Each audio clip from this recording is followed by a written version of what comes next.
Magnification volume 0%. Good afternoon, and welcome to More Than Meets the Eye. I'm your host, Blind Prime, and for today I have for you Transformers Legacy Jhiaxus. Here he is, in all of his glory, with his bat wings. Ooh, bat wings.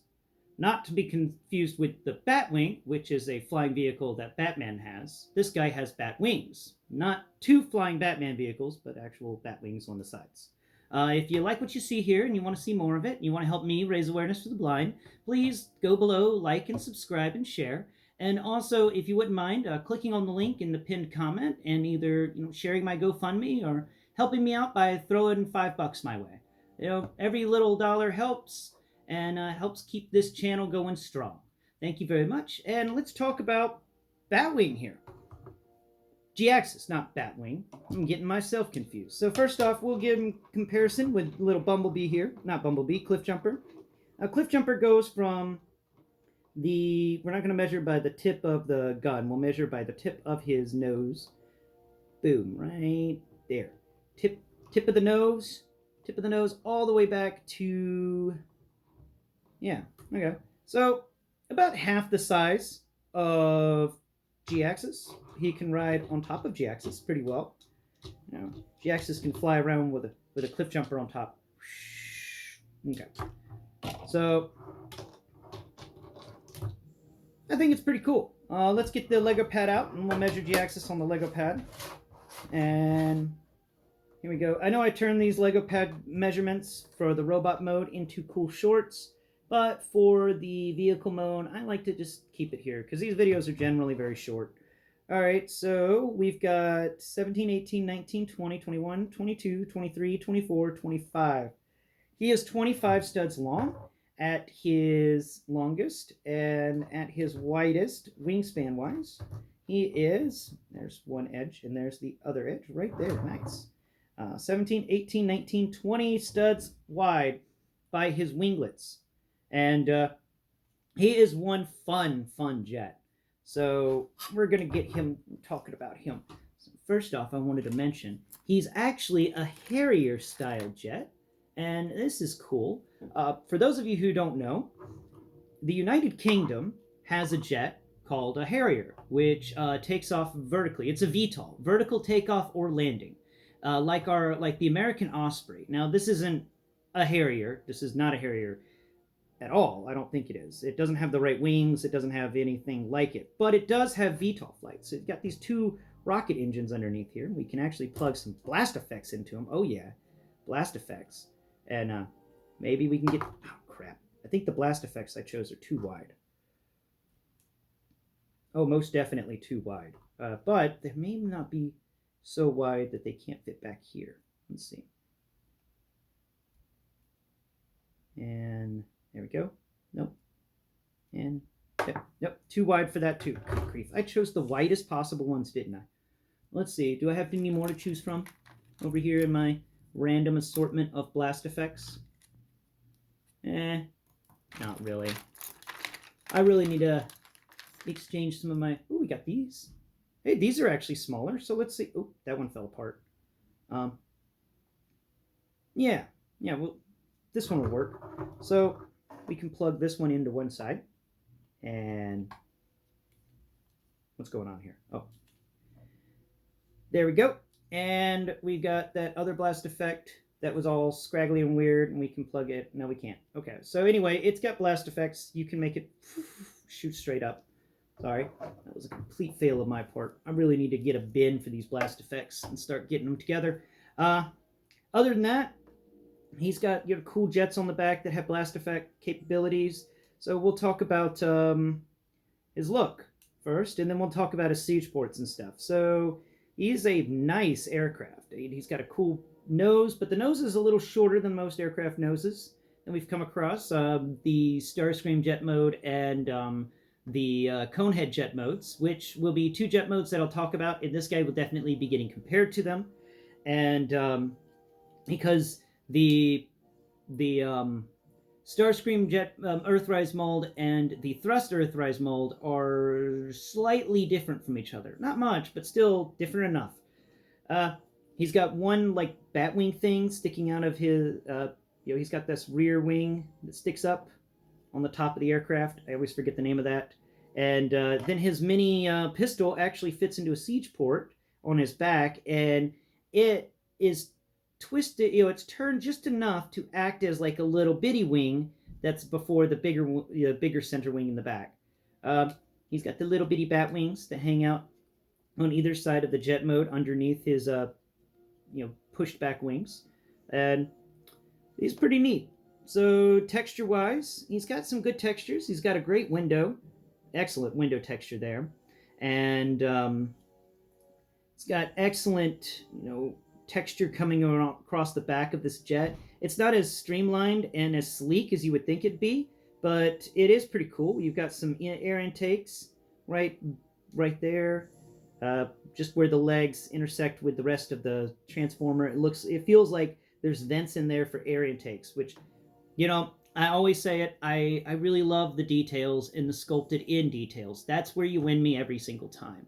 And he's got this really cool gun on the front of him that's plugged into his underside nose cone, which is his main gun in robot mode, but it's got the sensor array that was to the right of his head, which I originally thought was like grenades or something, or missiles, but it turns out it's a sensor array. So he's got the sensor array in front, and that makes him an electronic fighting vehicle.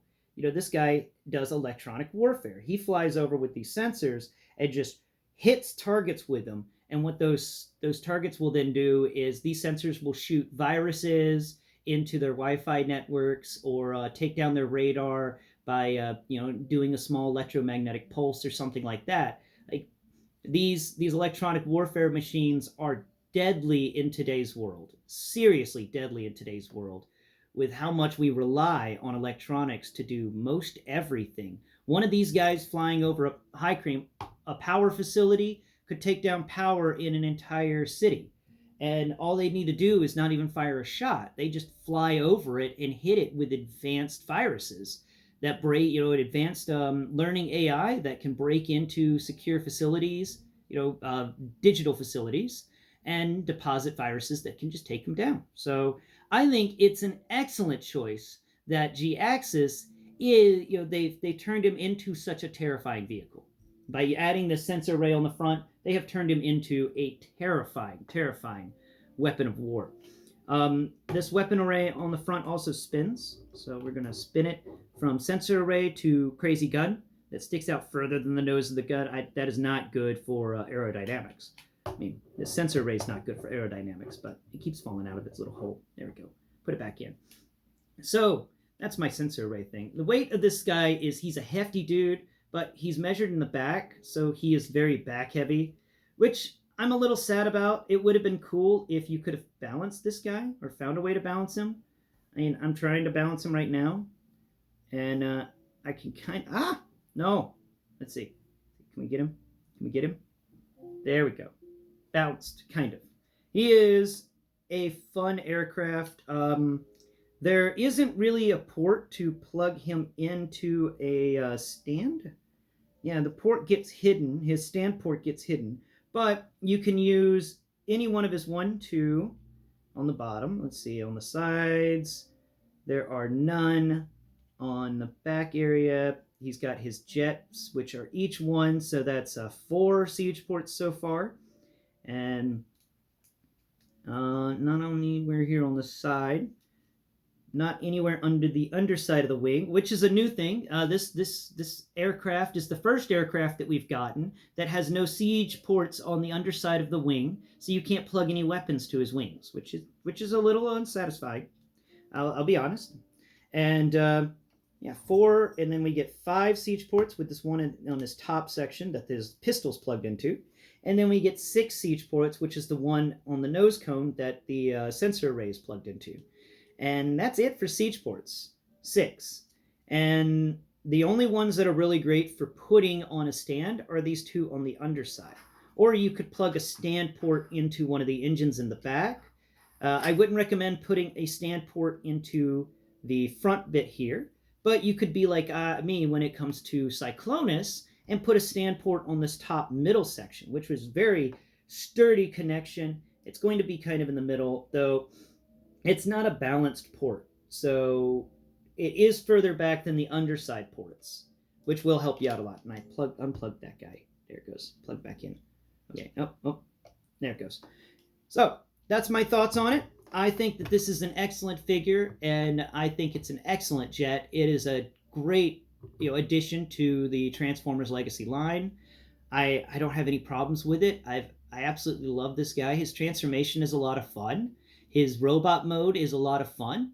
It just has actually it has average articulation for most of everything we've come in the line, except for the hands, which have articulation and can spin 360 degrees, which are two things that don't happen all the time in Transformers. Those are two unique aspects of this robot mode, of his robot mode, that I want to recommend to you as a collector or as somebody who just enjoys Transformers. Lots of swords are coming out soon, and you want to do some sword fighting with your Transformers. And so if you want a Transformer to hold a sword very well, you got it right here with Jhiaxus, especially if you wanted an evil Transformer to hold a sword. So far, I don't think we've really gotten any evil Transformers with posable hands.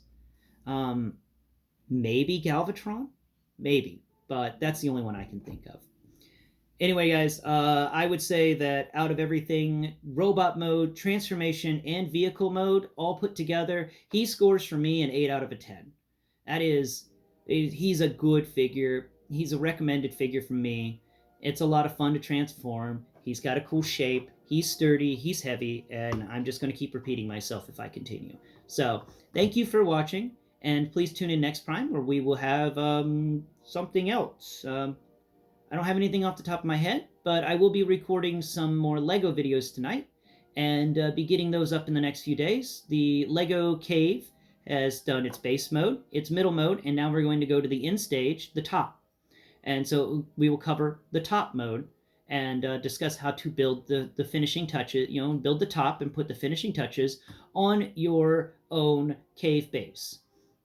And tune in for more videos on the updates on the GoFundMe and whatnot. Thank you for watching. Bye-bye for now.